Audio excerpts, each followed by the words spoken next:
Hey guys, I'm getting ready to do another VR for Girl Outdoors. Becky over here did one showing off her fire kit. Was curious to see what we carried in our little kits. So stay tuned and I'm getting ready to show you what I carry.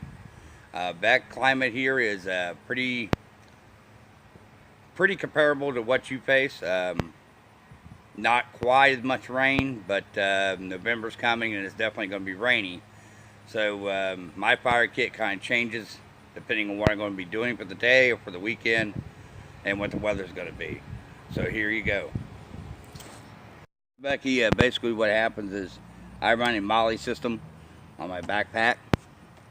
So I try to keep things all over the backpack that I'm going to generally use for any type of fire kit. Anytime I need to make fire, melt something, burn something, I try to keep these things pretty handy. So we'll just start off.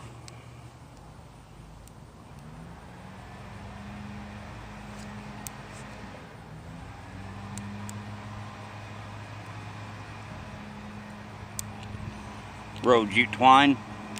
Pretty simple, pretty easy. We all know how great jute twine is.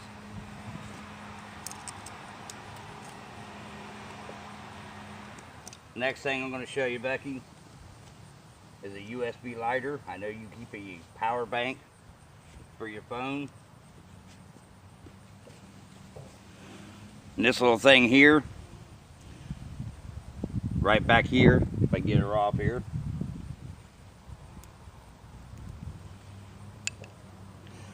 Pops open just like that. Makes it kind of waterproof, or water resistant I should say. USB cable goes in there. Holds it closed. Little button here. And it gives you just a little bit of spark. It's great for melting paracord, things like that. The next thing, I'm a big ferro rod user, so that is a redundancy. Bottom of this axe has a ferro rod to it.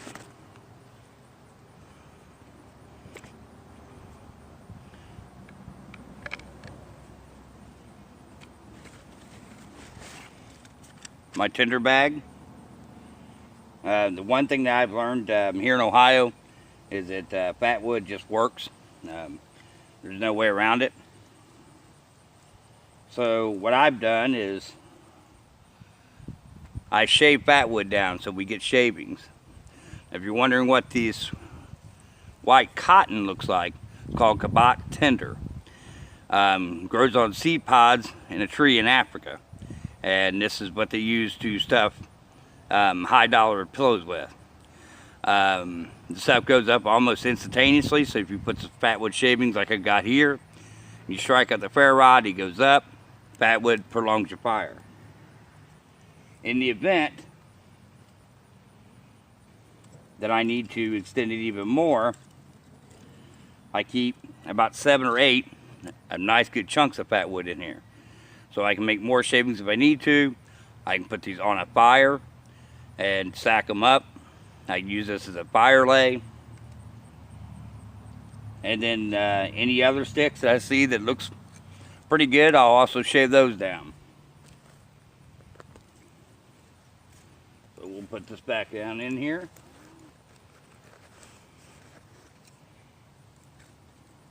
Cinch her up.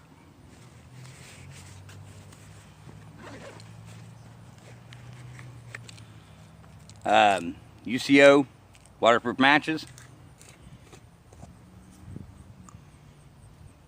Love these. They don't last long, but they work. And then you can also stuff tinder down in here as you use your matches.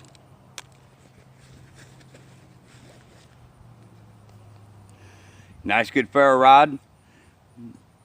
I never understood why everybody liked the big ones till you get a big one. Then you realize it.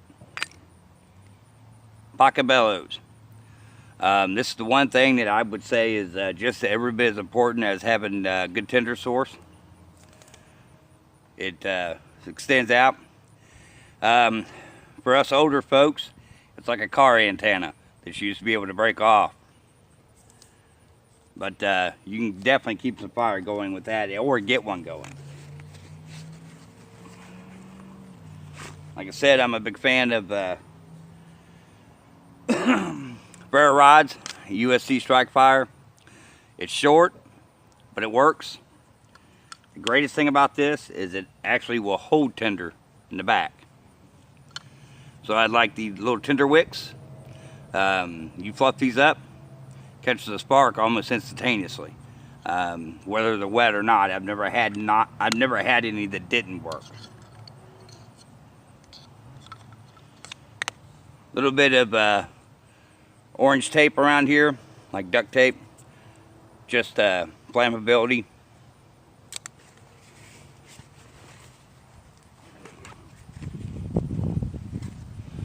A little bit of oil goes a long ways. Not only can you keep your blades going and keep the rust off of them, but this can also be as flammable as well.